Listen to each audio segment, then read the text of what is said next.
but we knew when they closed the borders that we were fucked. And we didn't take a minute to contemplate about being fucked. Drop it like it's hot. Drop it like it's hot. Drop it like it's hot.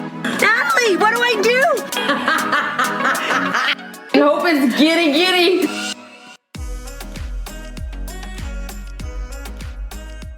This is the Friday podcast coming at you live. Wow, it's been a lot of Fridays inside, huh?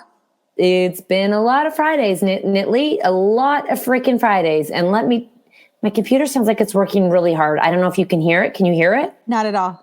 Perfect. So we're doing this for the very first time from our bedrooms. Usually we go in our studio, but today we're doing it from our bedrooms because we couldn't get our shit together. I wonder if there would be like one of the quizzes for the cat and nat thing. Like there's so many like little details. Like your face right now looks so magnified and hilarious. It looks like you have on. Do you see it? Can you see it? What? Your chin. Fat? No, your chin looks like your eyes look minute, and your chin looks like it's actually. Yeah, there you go, babe. Okay, but sorry. If there was a quiz, quiz. Does anybody know the address of Cat and Nat Studio A? Exactly. Like all these like fun things. What do Cat and Nat call their fans? Hosins. I love it. We should do some sort of a quiz like that with a major, huge giveaway. Okay. A Mother's Day giveaway. Perfect. This is the Friday podcast. Literally, we are on Thursday, so this is being aired tomorrow. And it has been a pretty good week. Okay, so yesterday was a good day. So the day before, Tuesday was not a good day for me. Last night was a bad night, but it ended up being very funny. Nat went off the deep end. She was in a dark place. I was awake. It was really funny. We giggled. Sorry, I didn't mean that I was in a dark place. I meant like the evenings are like, it's a place that you're not usually there with me. So it's like this other world. And I just expect you to be asleep in bed. So then when you pop up on my phone in my dark nights, they're not dark, like depressing. They're just like. I thought you were depressed. No. You're like, this is a bad night tonight. You don't want to be here with me right now. You remember that? No. Yeah, you're like, you shouldn't be here. I get it. Got it. Because you go. It's a bad place. Like, you go to bed nice and early. You don't need to be a part of the like. Oh, seedy. You're seedy at nighttime. Yeah. Yeah. Yeah. It's when like my boyfriend comes over and we smoke drugs and have wild sex. I think I would like that very much. I'm going to join you in your late nights. I feel like we're in Tiger King right now. I know, but when you popped into my dark nights, it's just unexpected. Okay. Okay, I'll settle down on that. you know what? Popping up at 11:30 at night, I don't think I can handle it. It's so weird because it's like I'm exhausted but not tired. Does that make sense? It's like I'm exhausted but I'm not tired. Figure that out. It's like your body's so tired of doing this, but your brain is still alive. So I want to report some good news to you. Now, oh my God, I'm so excited. What are you going to say? We'll never know the answer to this, but if you were to draw conclusions, you would say yes. Okay. So we're about to wrap up our April Mastermind. Yes. Majority of them all of them who have businesses have never been so busy in a recession. Yes. There was a post about them going and practicing what we were teaching them, and it was working. And, that makes me feel so good. And we had we had two women in there who are pro bono, like who were helping out because they couldn't afford it. And we're going to do that again for May. Like we're going to have like a scholarship program for maybe single moms who can't afford the group to help them launch their business too. So I'm really excited about that women are doing well in a time when a lot of people aren't. It makes me feel good. And they'll have to apply today to make it for the May, like ASAP. If they're listening on Friday and they want to get in, they'll have to go apply really quickly at catnat.ca, apply because it's a closed group and it's an application process. Anyways, I thought that was great news. That is great news. No, it is. And, just so many people have so many talents or so many great things to share, but they just don't know how to deliver it. And also the other thing that we're going to have to reiterate so much with these people is all these practices that you put in place, it has to be consistent and you have to keep doing it, if not more.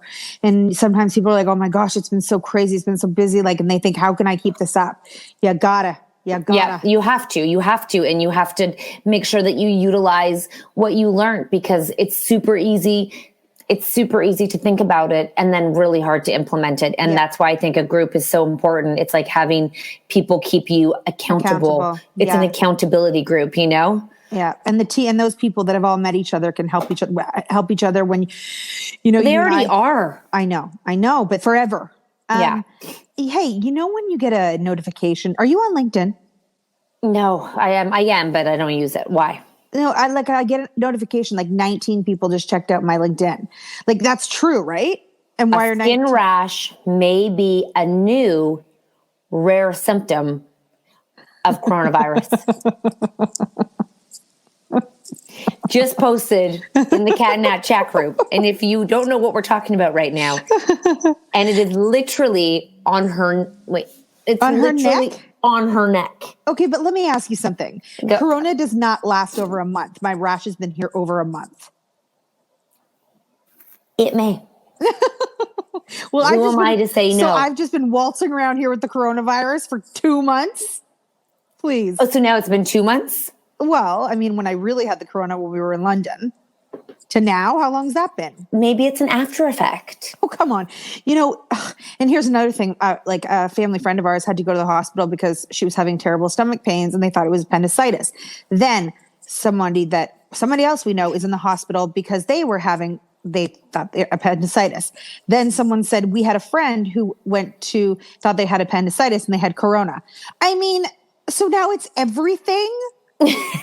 Basically. Now they're going to say if you have halitosis, you have corona. If you have roots that are for days, you have coronavirus. If you get a pimple, that's coronavirus. The coronavirus. God, I love that. It's this. I mean, how could there be that many symptoms? Listen, because it's new, I guess, and it could it was coinciding. You know what I mean? Coinciding with how about you take your coincide and stick it somewhere else? Am I using big words lately? Stop it. Are you reading? No, I'm not. Good. I should be. I'm not. I'm doing nothing but managing children and our business that we have to do. Here's what I want to tell you guys. I don't know if we've mentioned this, and maybe Nat, you can tell me, but when we found out that everything was being shut down, each day has been more bad news on top of more bad news, right? They didn't give us all the, first it was 2 weeks of school are closed. And then it was now we've extended it past this time now. So it's been little bits, but we knew when they closed the borders that we were fucked. Mm-hmm. And we didn't take a minute to contemplate about being fucked. We took the next second to be what can we do to supplement this income and keep our team intact? Literally, that's what we did the next day.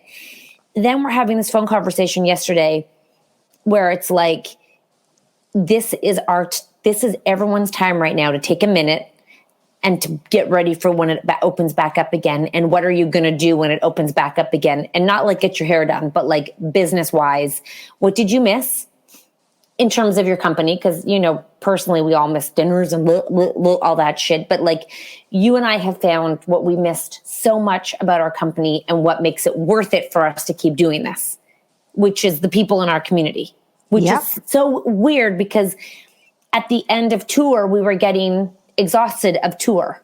Mm-hmm. And now we're that's all we want to be doing. It's also because during all that tour, it's there's a lot of time in between. And then there's that moment when we're either in the VIP or on stage that is so beautiful and amazing and unique. Right. But then all the minutia in between, the days and the travel and all that was getting to us. But I don't remember any of that right now. But do you feel any of that negative? I only remember the good. It's like childbirth. I don't remember the bad feelings of what I would give to go back on the bus and go through a tornado in Detroit again, with the bus driver who couldn't drive the bus, not Roy, the other one. I would do it. I would be like, Yeah. no, you're not the same. I mean, I want to now because it's like now I can see even more why we love doing it. You know what I mean? But the effects of being away for that long, I don't like the way my family treats me. I love this. I don't like the way I don't like the way I feel fine, but the way these people treat me, it's not fine. No, they don't. That makes me laugh. So, I mean, that's so honest. And I love that because you're fine. They're not. Yes. And I think it's disrespectful and I think it's rude. And I've tried to talk to them about You're rude or they're rude? Not me. They're so rude for not appreciating my work. I agree. These people are quite needy that are in our houses. They need to grow up.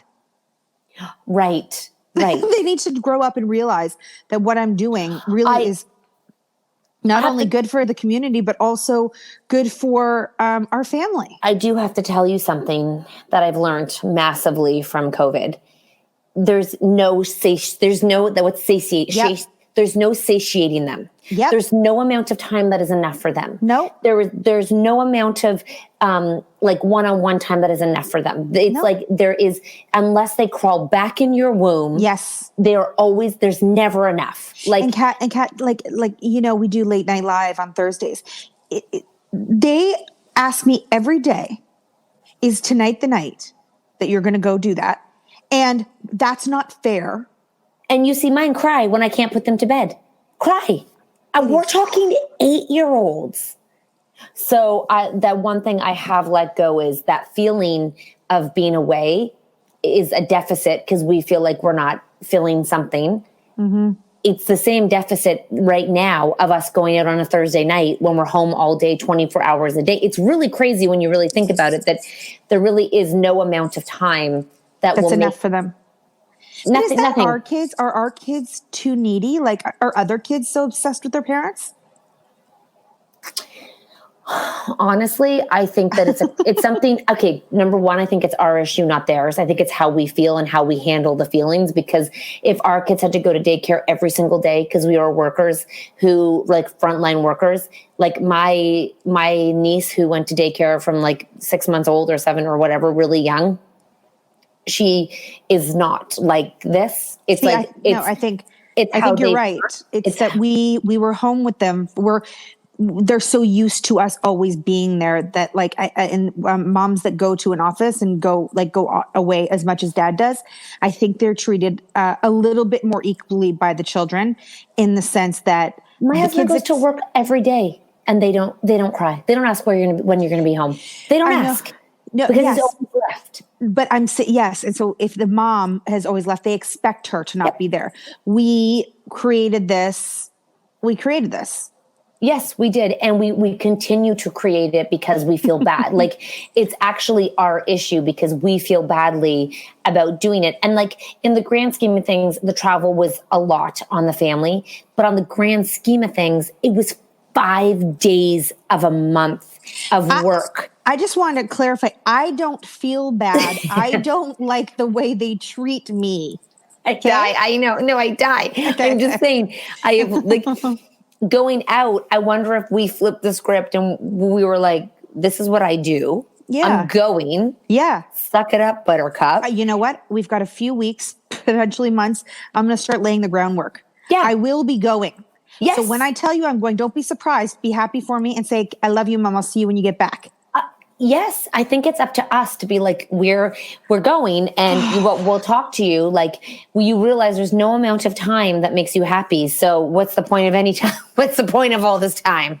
Yeah, I'd like to have that conversation with them and just make them realize that. Yeah, realize, be like, I'm home every day and it's still nothing's enough for you people. Yeah. Nothing is enough for you people. And I appreciate that you love me. I love you too. But I'm not sad when you go to school. It's needed. This is not healthy. This is not healthy.